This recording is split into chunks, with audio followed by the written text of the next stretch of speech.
Well, good morning, everyone. Today's workshop is a day in the life with the SmartSights Sites Clarity applications.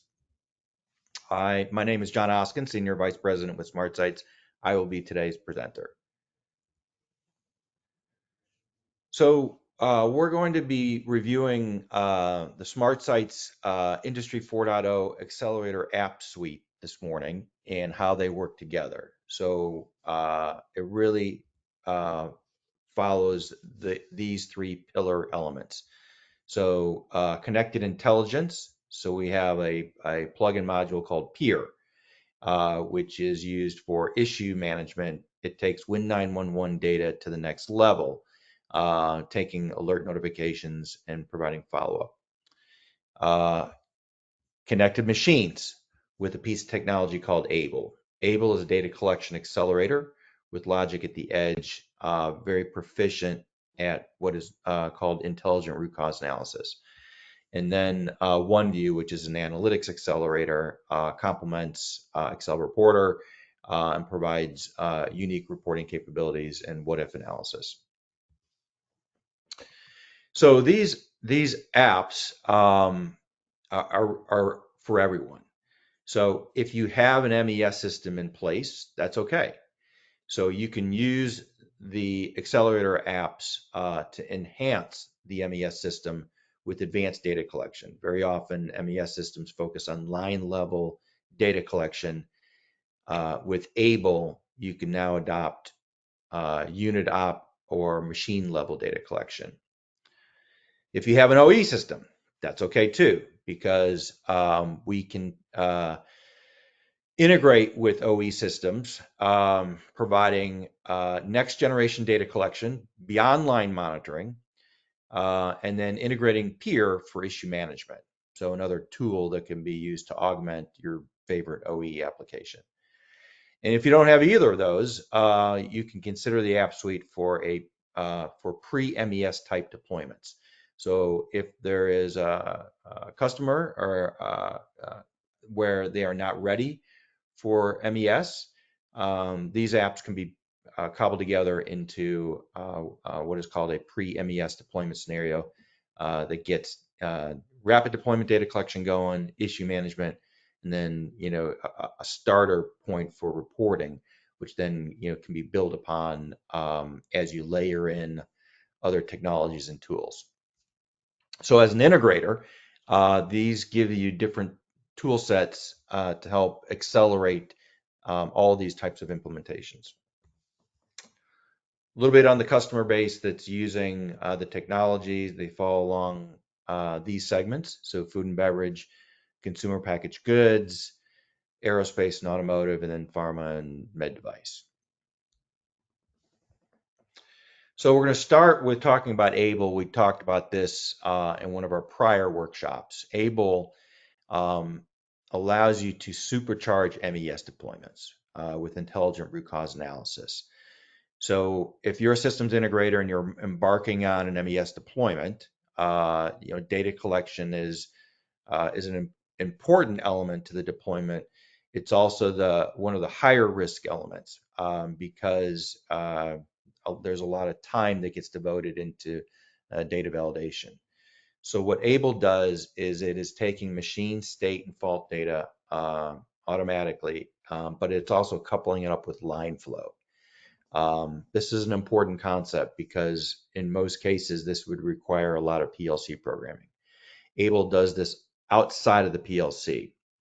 So there's no PLC programming, no special automation skills for doing this, just a good knowledge and understanding of the operation.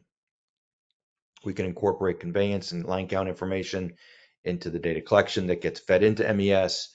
And then because these are all cloud-based tools, there is a configuration management tool in the cloud that can be used to copy configurations from line to line and plant to plant.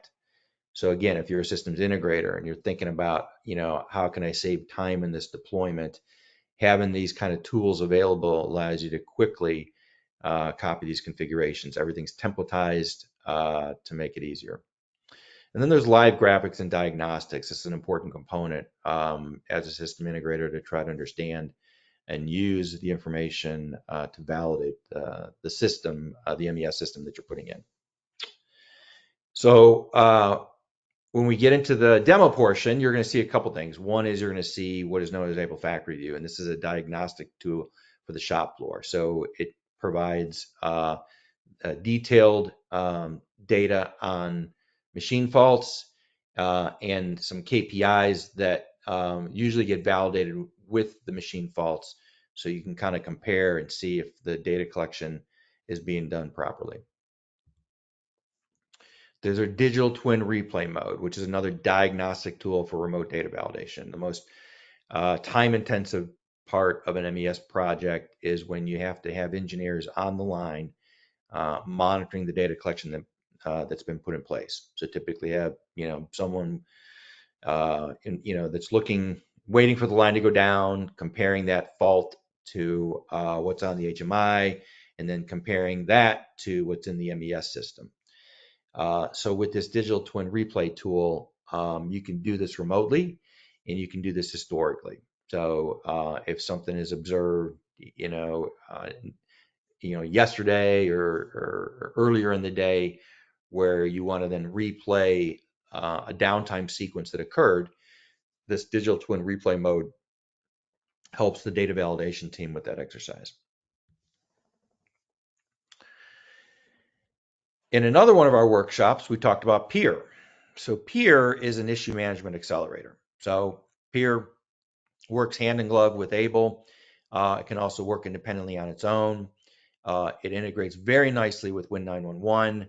And what it does is it takes the alerts that typically Win911 is initiating, and then it turns those into what are called peer tickets. So it captures an issue and it sets priorities with sophisticated escalation parameters that go along with that. There's a lot of configuration available to an integrator to configure this specifically for customer needs. And then with that, you're building a knowledge base of these corrective actions that is available for customers. And Peer can be integrated with a variety of systems, whether it's ERP, MES, panel view applications, etc.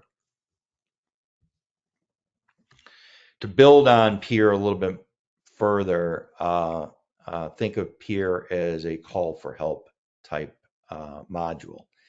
So why do operators need calls for help? Well, it could be safety concerns. It could be material issues. It could be machine repair requests. It could be quality checks. These are all scenarios where an operator might need to initiate call for help or additional assistance. Similarly, why do machines need calls for help? Well, it could be scenarios around excessive downtime. So if I have more than 5 occurrences in an hour for some type of machine jam condition, maybe I want to call maintenance. It could be responding to SCADA alarms. It could be recurring downtime. So if I have not just an excessive frequency, but let's just say that the accumulated time loss is excessive, that could be another trigger, a machine trigger for peer activity. And then material requests. So it could be simple as monitoring low material levels and then automatically triggering those material requests to the appropriate dispatcher. With Peer, you have the ability to initiate Peer tickets directly from Win911 notifications, or it can be initiated by an operator. So if an operator initiates a Peer ticket, they've got an interface that makes it very easy, a one-click interface for requesting a call for help and then acknowledging and following up from that call for help. Mobile friendly, these are all, again, cloud applications, so desktop, tablets, smartphones.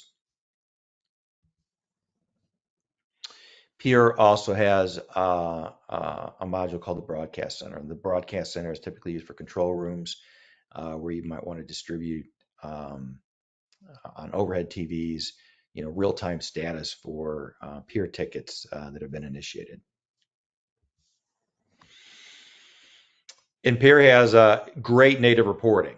So the beauty of Peer is that we are just not initiating alarms or even acknowledging them. We're tracking how many of those are, and what type are they, what machines, what types of stakeholders, material versus safety versus quality, and then native reporting for year to date, month to date, week to date, and then uh, the ability to export this data if you want to do some more exotic analysis in Excel, for example. Peer has very advanced escalation paths that can be incorporated. So it could be as simple as just sending the initial incident to a group of individuals, but then adding in reminders if they're not acknowledged after a certain time frame, and then escalated if issues aren't acknowledged or resolved in another time frame. So what might start going to just maybe a maintenance manager, maybe gets escalated to a supervisor, and then eventually might even make its way to a plant manager. So a lot of advanced notifications that can be set up in Peer. So let's take a look at how these apps work together. So I'm going to start with a topic that we covered in one of the last workshops, which is really around configuration. So this is the configuration environment for Able. So we'll start with the data collection component of this. So this is a canvas here where you can build out as large a factory as you have. In this case, we've got a processing area, a press area, a work cell, and then even a packaging line, if you will. Configuring Peer is as simple as just dragging assets into view. If they're standalone assets, it's pretty straightforward. Where it gets much more powerful is where you have connected production lines. So whether it's an automotive or food and beverage and CPG, where I have one asset feeding into another asset, and then maybe coming out into a fourth asset here. So with Peer or with Able, you're dragging these into view, and then I start connecting things up based on the line flow. And when I do that, it prompts me and asks me, do I want to add root cause? So I'm going to say yes.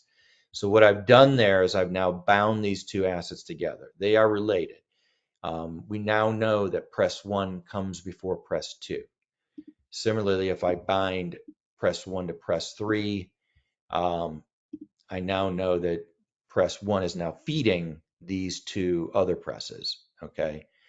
And then similarly, if I want to then bring them back together into a common asset, I could do that as well. So now I've got these two presses feeding into this molding operation here.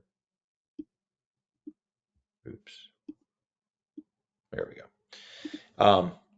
So this is an important concept when we start to derive root cause analysis, because what ends up happening is as product moves through the production line, particularly where you have these parallel operations, one of these may go down, but it might not take the entire line down. So what Able is doing is it's monitoring each individual machine center on a production line, or if it's a standalone operation, it's monitoring it on a standalone basis.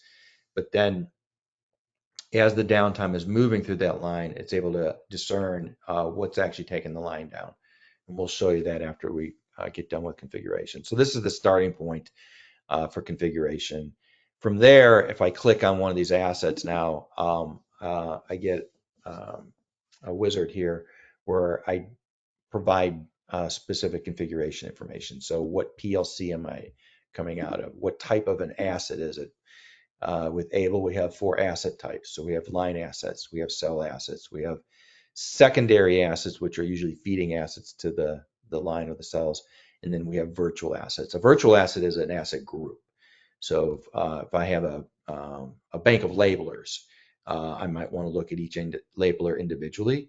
I also might want to look at them collectively. So collectively, we would create a virtual asset that is looking at all the subcomponents there.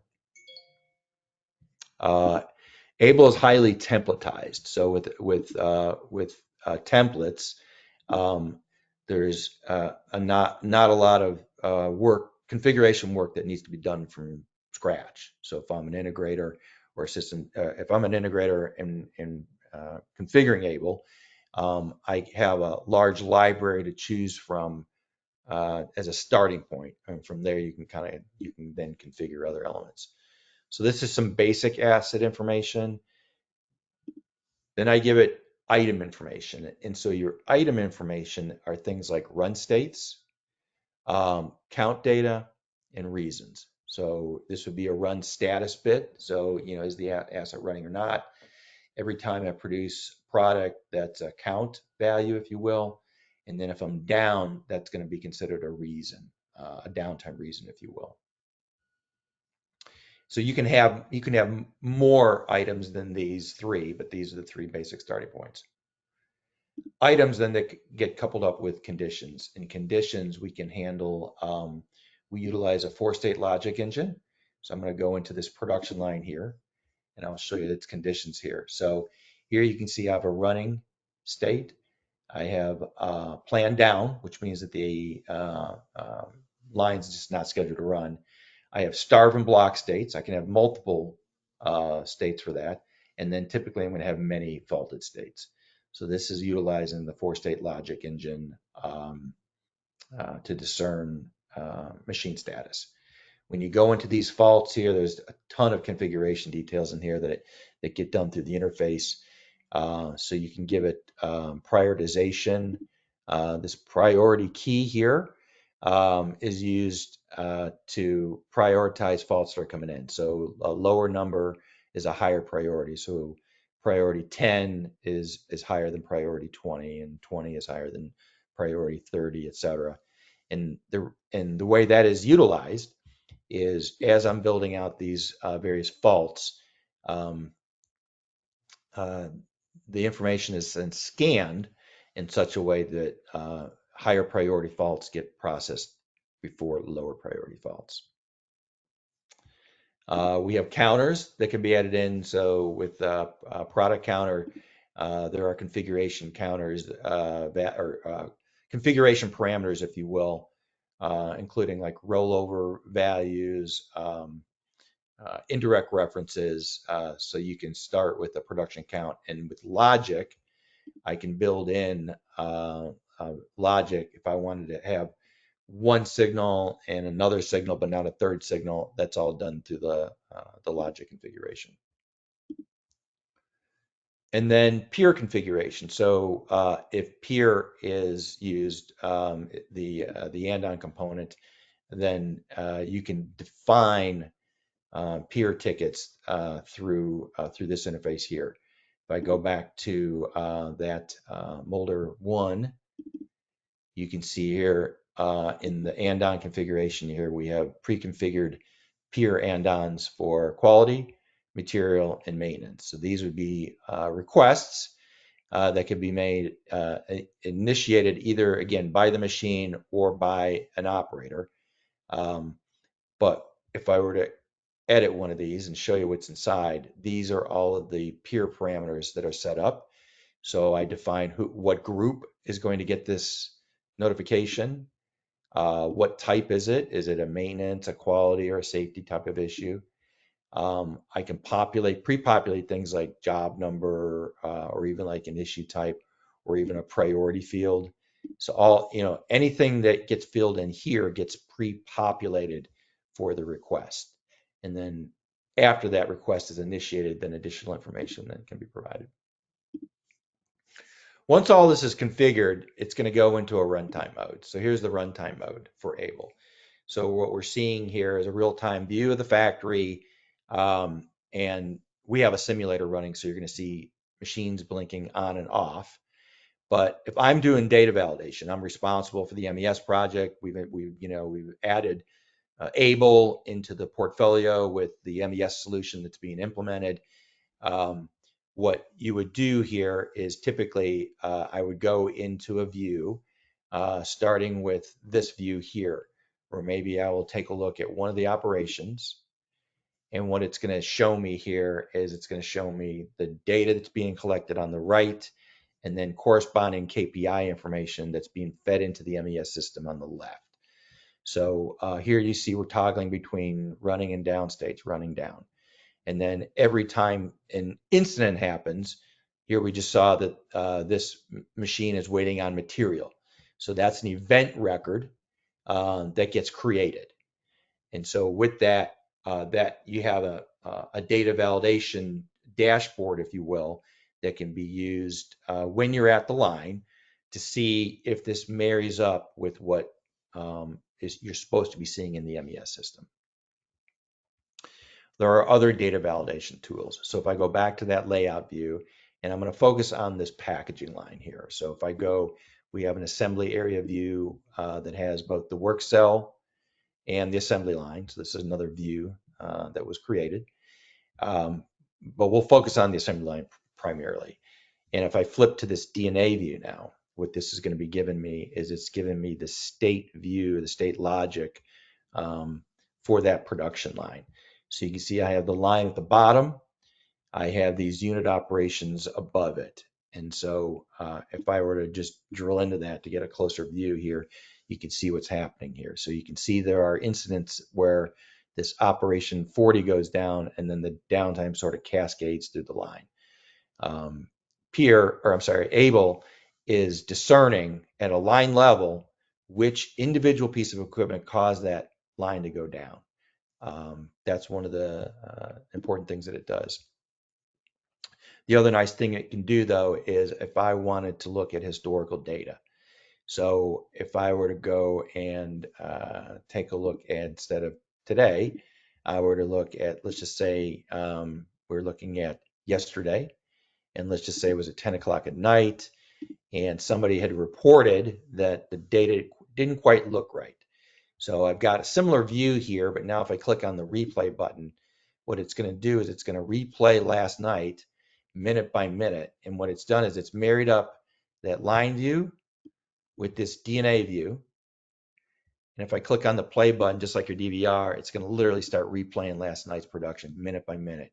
You can see the line there advance as the evening progresses. I can pause it. I can also fast forward it. If I get it to a certain time of interest, maybe it was around 10 o'clock. Here you can kind of see as I slow walk through this, you can see that op 40 went down, op 30, op 20, and then op 10, which took the line down. So this oval asset that represents the overall line is the one that's determined that, yep, that was op 40 that initiated this whole downtime sequence. So this ability to kind of replay events is very helpful in a data validation process. And with that, you can even share your results. So if I wanted to share this view here, I can just click on the share button, mail this link. It's going to create an email here. It has some details. It gives me the exact day and time frame that I was looking at, and it gives me a hyperlink here to point me to that point in time. And then if I click on that, it's going to take me into Able, and it's going to take me into that replay mode where it's now replaying the sequence there from last night that we just went through. So very powerful from a data validation standpoint.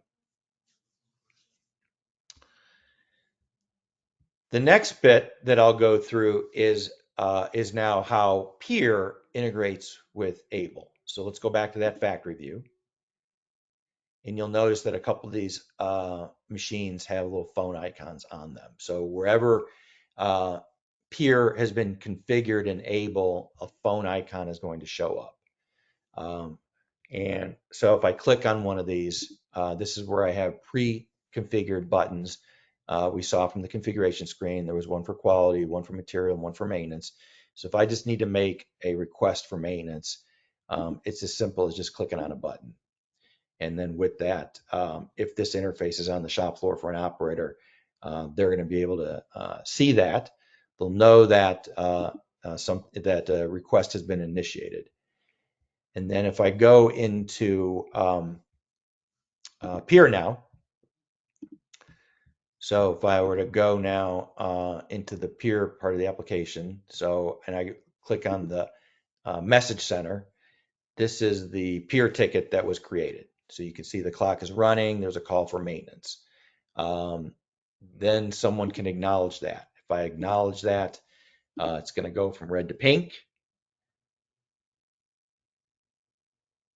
And in doing so, then a notification will be sent that at least the issue is being worked. If it needs to be escalated, it can be escalated through one of the other states. So maybe what was a low priority issue is now in a work stoppage state because I can't continue because the machines, won't run. So now that might go to a different set of individuals. And then ultimately, when it comes time to close the ticket out, if I click on the bottom half of the ticket, I can close it out. I can give it a resolution type. Maybe there was some Kaizen event that was done, and maybe that a valve needed to be replaced. Once you get all this great information into Peer, you can start analyzing it. There's a lot of configuration capabilities, for the integrator. But then from a reporting standpoint, now I've got a great repository of information. So tickets closed, average ticket time, average response time, time between peer tickets, by notification group, maintenance versus safety, so on and so forth. And then pre-configured timeframes, as I mentioned, week to date, month to date, year to date.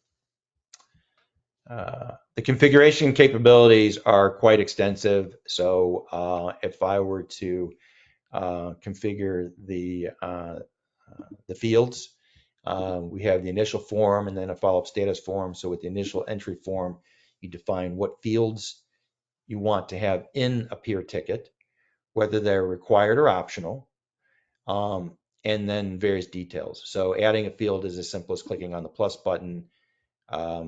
And then we have 5 different field types. So text box is a 20-character field.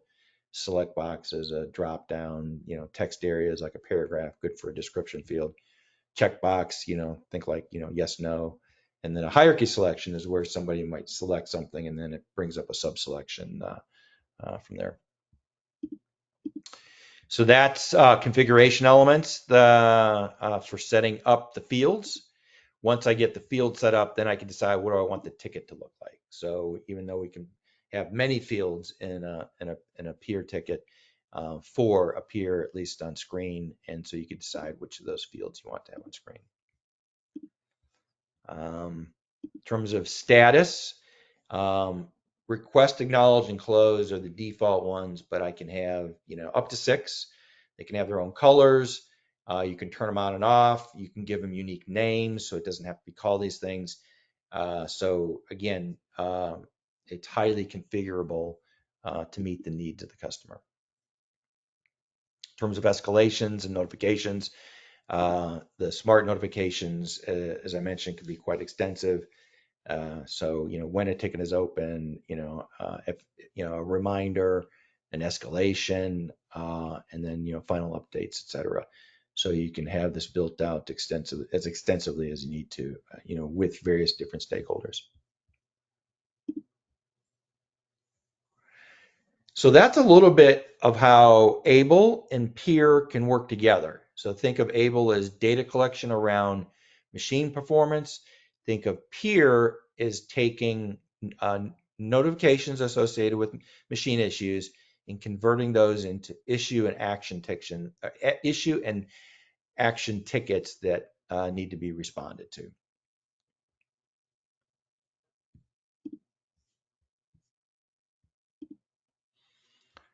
So for companies that